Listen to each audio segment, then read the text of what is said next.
Texting between two different kinds of phones makes photos blurry, ugly, and security risky. Not just that, it also makes video calling, editing messages, or leaving a group nearly impossible.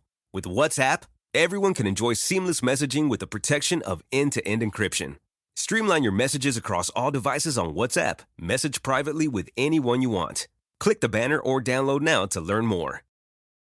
Shopify is the global commerce platform that helps you sell at every stage of your business. Shopify is there to help you grow. Shopify helps you sell everywhere, from their all-in-one e-commerce platform to their in-person POS system. Shopify's got you covered. Shopify helps you turn browsers into buyers with the internet's best converting checkout, 36% better on average compared to other leading commerce platforms, and sell more with less effort thanks to Shopify Magic, your AI-powered all-star. What I love about Shopify is how no matter how big you want to grow, Shopify gives you everything you need to take control and take your business to the next level. Shopify powers 10% of all e-commerce in the U.S., and Shopify is the global force behind Allbirds, Rothy's, and Brooklinen, and millions of other entrepreneurs of every size across 175 countries. Plus, Shopify's award-winning help is there to support your success every step of the way. Because businesses that grow with Shopify. Sign up for a $1 per month trial period at shopify.com/Westwood1, all lowercase. Go to shopify.com/Westwood1 now to grow your business, no matter what stage you're in. Shopify.com/Westwood1.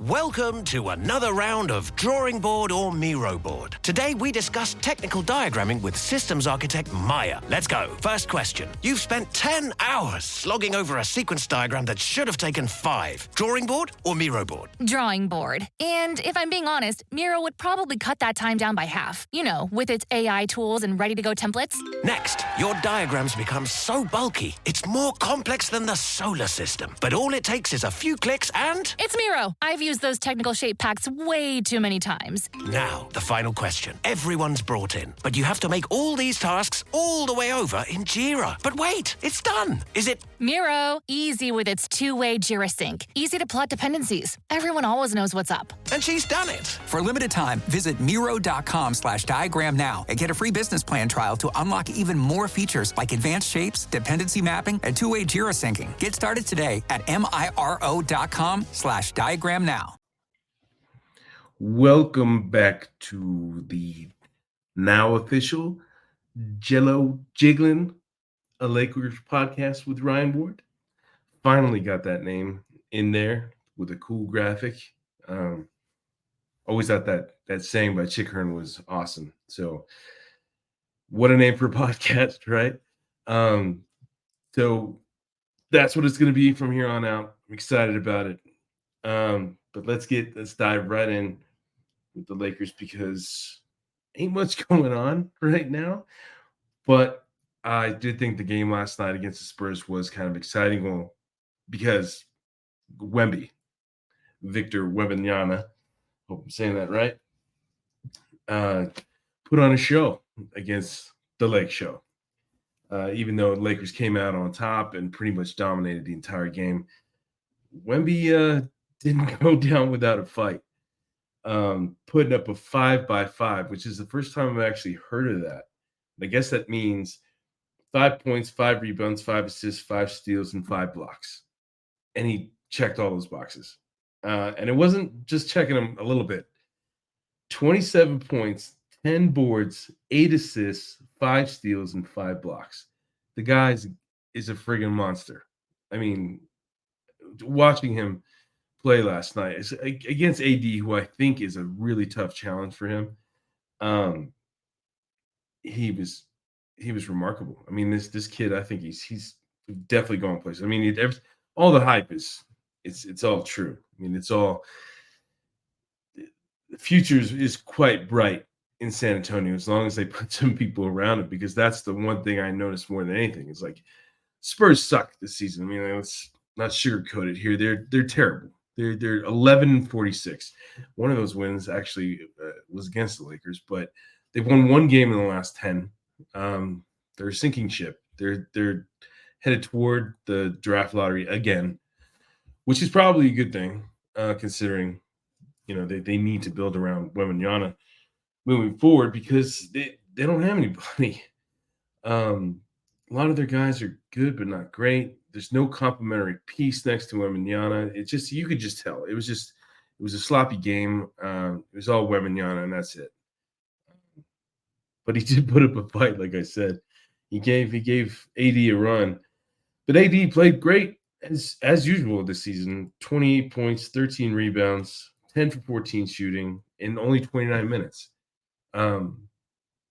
Which was great. So he, checked all the boxes and then got to rest the fourth quarter. So and he's going to need it. They've only got today before traveling to Phoenix, which I didn't even realize was a road game until before this podcast, preparing for this podcast. But we'll be in Phoenix tomorrow, early game. I believe it's 12:30 PST. So not much time to bounce back. I mean, pretty rough of the NBA to do this to the Lakers. Back-to-back, Golden State, come back, got to face Wemby, and then they have today to rest, Saturday, and then they got to get right back at it in Phoenix, even though Phoenix is not a long trip, and, San Francisco's not a long trip, but it's still, it's wear and tear. These guys are, they're leaning on two veterans that have got a lot of miles on them. So that's kind of shitty if you ask me, especially when you look at their schedule coming up. We'll get to that a little bit later, but I thought it was interesting, some of the things that LeBron said after the game about Wemby. I mean, it was whenever a kid like this comes through, it's all about him. It's not really what happened in the game, which is sad, but that's the way it is these days. He was asked what he thought about Wemby, and he basically said what he said before, Wemby's special and all that. And then he said he doesn't have a ceiling, which I thought was interesting. And I agree with him, because we've never seen a guy like this before. A guy that can move like this at his height. It's just incredible. He put one move on yesterday that I was blown away by. I think he was on AD. I'm pretty sure. If it wasn't AD, it was Jackson Hayes. I know there's a big difference there, but he made a move to the basket, and I swear, the first thing I thought was George Gervin. It looked so smooth. It was a scoop shot. You never see scoop shots in the NBA anymore, right? I was blown away. I was like, wow, he has that in his bag too. This kid can do literally anything on the basketball court, and he's only 19 years old. I mean, we're kind of blessed. I mean, the last few years, we've seen some incredible talents come in who are NBA ready right away, right? I mean, Luka was the last one I can remember that's like this. And even LeBron went on to say, like, hey, yeah, Wemby is special, but it's not like he is the first rookie to really turn heads, right? And he went on to say, he gave examples. Zion, Luka, Blake Griffin, Tyreek Evans, which I thought was interesting, which is true. Tyreek Evans was a baller in the beginning, and then he just kind of faded out. AD and Kyrie. Hard to argue with that list. All those guys were studs when they were rookies. I mean, their careers have kind of gone on different ways. Luka is just skyrocketing right now. I think if you're gonna compare one player to having just balling out rookie and just showing a lot of promise, I'd say Luka's right there. Zion, not exactly, I think, what people have expected to this point. It's still incredible, but the consistency is not exactly there compared to like Luka and even Wemby. Blake Griffin, I thought, was interesting because in the beginning of his career, he was all the rage, but it was more just like kind of dunking and dominating inside the paint, not like an all-around game. Kyrie, I mean, arguably the best ball handler we've ever seen. I mean, I think Allen Iverson just said that recently on Shaq's podcast, that if, who's the best ball handler, and I think they were trying to get him to say he was, but he deferred to Kyrie easy, and I think that's the consensus now, and I agree. The guy's a magician with the basketball. And then AD, of course, who was a monster right out of the gate, and still is. In fact, I think AD is not getting a lot of credit that he deserves this year. I mean, I know the Lakers aren't great right now. I mean, what's the record? 31-27. That's nothing to get crazy about. 9th place in the West. They're gonna head for the play-in again, most likely. unless they can really turn it on. But with the schedule coming up, I don't see that happening. So they just kind of need to stay the course kind of and just not drop below, because the Warriors are right underneath them. And you saw what happened with the Warriors the other day. Warriors are turning it on at the right time. So they got them trying to catch them, and, the brutal schedule coming up. And fortunately, the team seems to be getting a little bit healthy. I mean, today I reported that Cam Reddish was upgraded from, I think he was doubtful against the Warriors. No, the Spurs. He was doubtful against the Spurs. And then today he's questionable against Phoenix. So it's that progression. And I almost guarantee he'll play tomorrow. If he doesn't, it's kind of total precautionary thing. But that's the way they do it. They just slowly bring him along. But he's probably already ready to play. He probably was ready to play yesterday, but they're just not pushing it because, he gets hurt pretty easily this year. So I wouldn't be surprised he's back on the floor, giving the Lakers that perimeter defender that they sorely need right now, especially with Vando probably done for the season. But anyway, I thought another thing I was going to say that I thought was interesting, kind of strange, kind of like another Darvin Ham, I'm really new to coaching move. When he said that AD lost his voice and it kind of impacted the defense because he couldn't communicate, I was like, why the hell would you say that, dude? Even if that's the case, why are you throwing him under the bus like that? Like, it was just unnecessary. Like, just, you got your ass kicked. The Warriors beat you, handedly. Don't go blaming your most consistent player right now. AD's a stud right now. Like I said, I don't think he gets enough credit. I think he needs to get some recognition, and that hopefully that happens if the Lakers can go on a run here and beat some.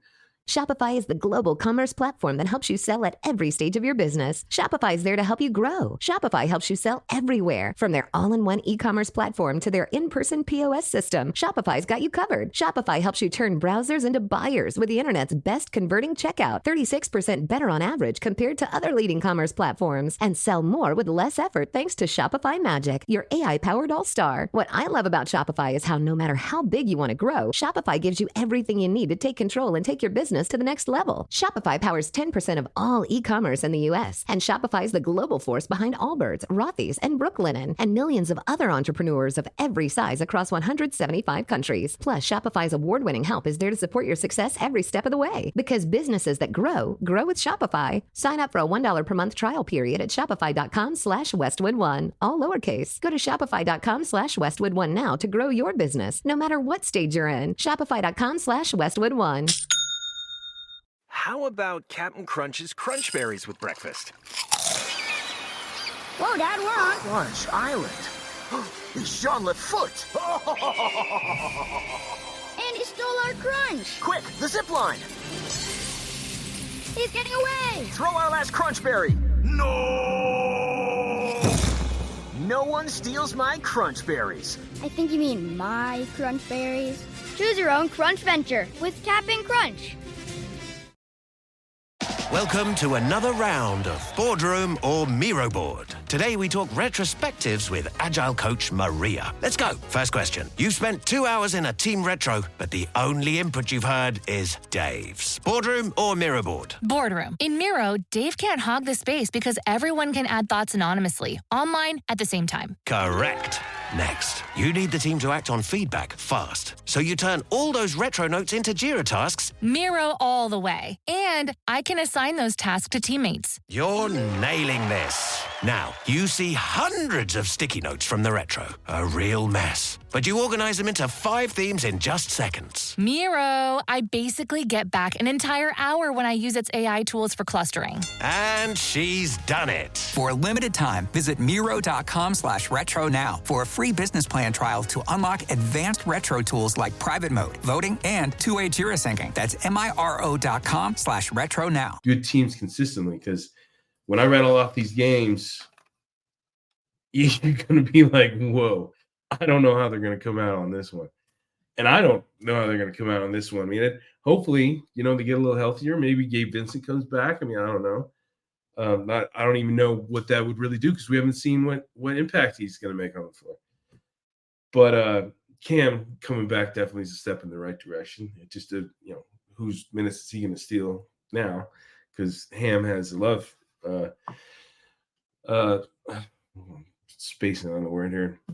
He loves Cam Reddish, right? It's just like Taurean Prince, and he falls in love with these guys, and he plays them when he probably shouldn't. But what is it? And then Lou Will, former Laker, 6-time, or I don't know how many times he's won a Sixth Man of the Year, but stud, right? I respect his opinion. He said that sometimes coaches, there's some things you just don't say. I think it was better left unsaid. Just what I just said. Like I don't get it. Like, what are you doing, Ham? I think sometimes Ham gets a little flustered and searching for answers, and he's a little too honest, maybe. I think Doc Rivers kind of suffers from that too. He just doesn't think before he talks. He just, lets his kind of honesty like blurt out there, and then he gets torched for it. Like, but whatever. Anyway, that was a pretty gnarly loss, 128 to 110 on the road. And I thought that could have happened last night. Like, I mean, the Spurs were chipping away. I think the Lakers kind of took their foot off the gas there in the fourth quarter and just let them come back a little bit. But unfortunately, they shut the door on them and got another W. But when it comes to the schedule, the NBA did them absolutely no favors whatsoever. This is brutal, and like I keep reading over it, and I'm just like, man, this is going to be really rough if it goes wrong. Really rough. There's 24 games left, including tomorrow against Phoenix. So they got Phoenix, and then right after that they have the Clippers. Then they have the Wizards, which hopefully is a tune-up game, and they just destroy them. I think I just heard that Jordan Poole's coming off the bench now, which is crazy to me. But it's not like I couldn't see that coming. That guy's an egomaniac from the sounds of it. Then this stretch is just ruthless. Denver, OKC, sack, Milwaukee, Minnesota, sack again on the road, Golden State, and then, Atlanta, which, but you never know with these teams. They could give them a run, but Atlanta's not playing well. I think they've kind of resigned themselves to being like, okay, we might not even make the playoffs. Let's get ready to trade Trey. Anyway, then back at it, Philly, Indiana, Milwaukee on the road, Memphis, which doesn't really move the needle much. Indy again in Indiana, Brooklyn, Toronto, Washington, Cleveland, Minnesota, Warriors, Memphis, and the last game on the road in New Orleans. That is rough. That's 17 teams. 12 of those 17 have winning records. And they play some of these guys multiple times. Like they play Sac twice. They play Milwaukee twice, Minnesota twice, Golden State twice, Indy twice. I mean, that's just like a slap in the face from the NBA. I don't know how they're going to get through that, man.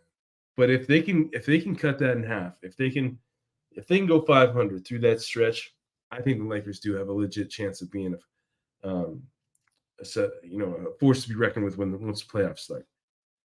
But that's just rough. Oh man, I keep looking at it. I'm just like, I don't know how they're gonna do this. I mean, if Vando was back, I would feel a lot more confident. But they're only just gonna get Reddish back. Who knows how long he can stay on the floor? If you watched like the Spurs game last night, some of the defense against the Spurs, they were just letting them jack up threes. And not saying, it's the Spurs. You're not terrified of the Spurs this year. But the Spurs still shot almost 40%. right? Like you can't do that in the NBA. You can't let teams shoot like that. I mean, imagine they do that against the Suns tomorrow. They're going to get killed, or against the Clippers. Against 12 of these teams, they're going to get murdered, and even the losing teams, they could lose. Like Atlanta, if they let Atlanta shoot, Trey could go off for 40. It's just brutal. But that's what the Lakers are facing. They made no moves. They're content with the roster, or at least they didn't want to make trades to blow this thing up again in consecutive years. So, I just keep thinking about it. It's just rough, man. Just rough.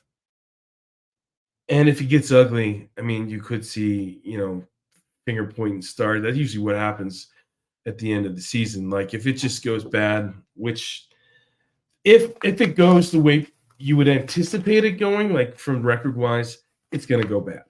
It is, right? Unless LeBron kicks in that extra gear, AD keeps playing consistently well. Excuse me.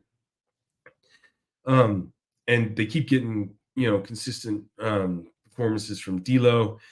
Reeves is kind of shaky at the moment. He didn't have a good game last night. He dished out 9 assists, which is impressive. And I think not a lot of people are talking about that. They're just looking at the points. He scored 10 points. He went 4 for 12 from the field. That's not going to get it done. 2 of those were from deep, but he went 2 for 5. Not great. But all 5 starters scored in double figures. He got 17 from Rui. Rui played well. He had one reverse that I was like, whoa, that was impressive, because that guy, a few of these guys on the team are not great finishers, right? Rui's not a great finisher. Prince has his moments. Cam Reddish is definitely not a good finisher. But that was kind of a sweet move. He had 17 and 7 rebounds, which is nice. 7 for 11 shooting, 3 for 4 from deep. If they can get that consistently from Rui, that's a game changer for this team. D'Lo had 22, 6 assists, kind of so-so performance, but enough. That's all they need from him, really. LeBron 30, 9 dimes, 7 boards, kind of a LeBron stat line. And like I said, 28 and 13 from AD, and they got nothing off the bench outside of 8 points and 4 rebounds from Jackson Hayes. Literally only 3 players scored off the bench. Prince with 5, went 2 for 6. He only played 19 minutes. Hayes with 8, and then Christie with 3, and he only played 13 minutes. So, he was. And then there's Dinwiddie, who's kind of baffling. 0 for 6. Ugh. Funny, he's 0 for 6, but he's plus 21. 0 points. 1 rebound, 1 assist. That's his stat line in 24 minutes. That's awful. Awful. I don't know what they're getting from this guy. I don't know if he's scared to shoot or doesn't just know when to get into his groove or what. But man, that is bad. 0 points in 24 minutes and you're brought in to score. Dude. Oh, man. I hope he turns it around, or else he's going to start to get torched. But tomorrow should be somewhat of a measuring stick game, I think, against Phoenix. Phoenix is playing well from what I remember. Let me check the standings real quick. Where they had 33 and 24. They're just above the Lakers, so maybe not so great. 6 out of 10. 6 wins out of the last 10 games. They've lost 2 straight. That's worse than I thought. I thought they'd be like 5 or 6 seed at least, but it looks like Dallas has jumped up and New Orleans. Minnesota's still on top, which still trips me out. OKC's 2nd seed, won 4 straight. Denver at 4, huh? Wow. This is going to be interesting, man. It's going to be an interesting finish. A lot of teams pretty damn close. Like Denver's only a game and a half back of Minnesota, and they're in the 4th seed. The Clippers game and a half back to 3 seed, and then OKC's dead even with them. It's going to be a hell of a finish. It's going to be entertaining, that's for sure. But I don't know how the Lakers are going to fare because, like I said, I think it's going to be one of those things. If it starts going wrong, it's going to go all the way wrong, right? They're going to limp to the finish line. It's going to be a lot of crazy headlines, I'm sure. But if it goes okay, or if they, they have kind of up and down performances, or if they just start kicking it in a high gear and playing like they did last year in the final stretch, then that would be interesting. But I wouldn't count on it at this point. There's always hope. But I wouldn't count on it. Anyway, till next time, we'll probably get back on here on Monday and start this over again. And that brutal stretch, probably be updating quite often. Hopefully it'll be positive stuff instead of a bunch of negativity and quotes that people shouldn't have said. Darvin Ham. But anyway, till next time. Later. Welcome to another round of Boardroom or Miro Board. Today we talk retrospectives with Agile coach Maria. Let's go. First question. You've spent 2 hours in a team retro, but the only input you've heard is Dave's. Boardroom or Miro Board? Boardroom. In Miro, Dave can't hog the space because everyone can add thoughts anonymously, online at the same time. Correct. Next, you need the team to act on feedback fast. So you turn all those retro notes into Jira tasks. Miro all the way. And I can assign those tasks to teammates. You're nailing this. Now, you see hundreds of sticky notes from the retro. A real mess. But you organize them into 5 themes in just seconds. Miro, I basically get back an entire hour when I use its AI tools for clustering. And she's done it. For a limited time, visit Miro.com/retro now for a free business plan trial to unlock advanced retro tools like private mode, voting, and two-way Jira syncing. That's Miro.com/retro now. You know when you're listening to a true crime story that has an unbelievable plot twist that makes you stop in your tracks? That's what our podcast, People Are the Worst, brings you with each episode. I'm Rachel. And I'm Rebecca. We're identical twins who love true crime cases that make you say, didn't see that coming, and we hate the people responsible for them. Listen to People Are the Worst now on Apple, Spotify, or wherever you get your podcasts.